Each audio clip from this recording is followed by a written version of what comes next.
Hi everyone, and welcome to this video where I'm going to show you how to improve your writing by avoiding a couple of really common mistakes. In the previous videos, we looked at clauses and phrases, single and multi-clause sentences, as well as the subordinate clause. It's important to know what a clause is to be able to avoid these two really common errors: run-on sentences and the comma splice. Let's start with run-on sentences. A run-on sentence is one where clauses and phrases are run together with no punctuation to separate them. Run-on sentences are a problem for a number of reasons, but two in particular. First, they make it difficult for a reader to follow what you're trying to communicate in your writing. Second, it shows whoever is reading your writing that you are not in control of language. And as we saw in the last video, being in control of the language you use allows you to be in control of the message you are communicating. So here's an example of a run-on sentence. Even though it's sunny outside, I don't want to join my friends. They're all going to the beach. The reason is that I don't know how to swim. Although it's silly, I'm afraid they will laugh at me. In this sentence, there are a number of clauses. There is no punctuation showing the reader where one clause ends and another begins. And we know from the previous videos on clauses and phrases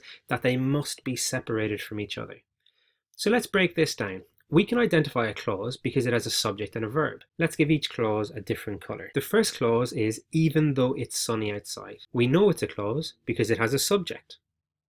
It, the weather, is implied, and a verb, is.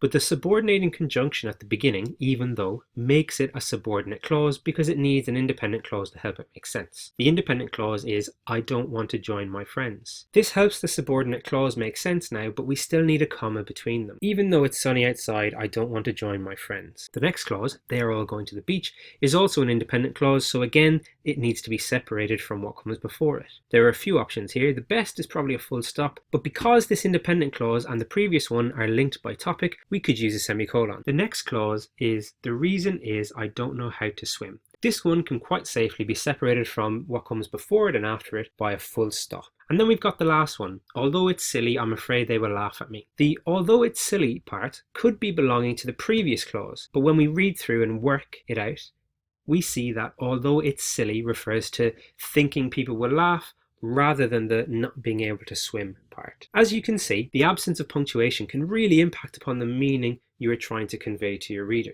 So the final version of this sentence looks as follows. Even though it's sunny outside, I don't want to join my friends. They are all going to the beach. The reason is that I don't know how to swim. Although it's silly, I'm afraid they will laugh at me. This is just one example of a run-on sentence that is much improved by accurate punctuation.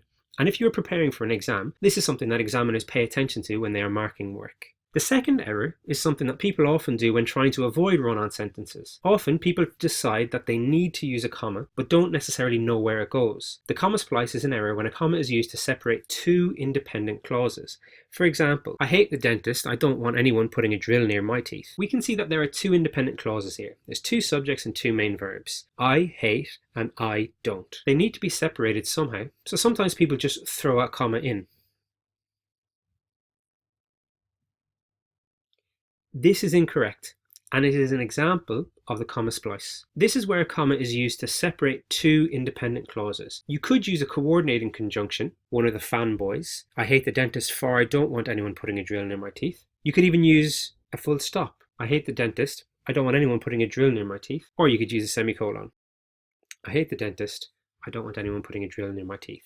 You can use a conjunction, a full stop, or a semicolon, but you cannot use a comma. So we've looked at two common errors in this video: run-on sentences and the comma splice. A run-on sentence is when punctuation is required to separate clauses and phrases from each other, and the comma splice is when a comma is used incorrectly to separate two independent clauses. I hope that you found this video useful for your writing and that it will help you to move to the next level. If you've already subscribed, thank you, and if you haven't, then please do.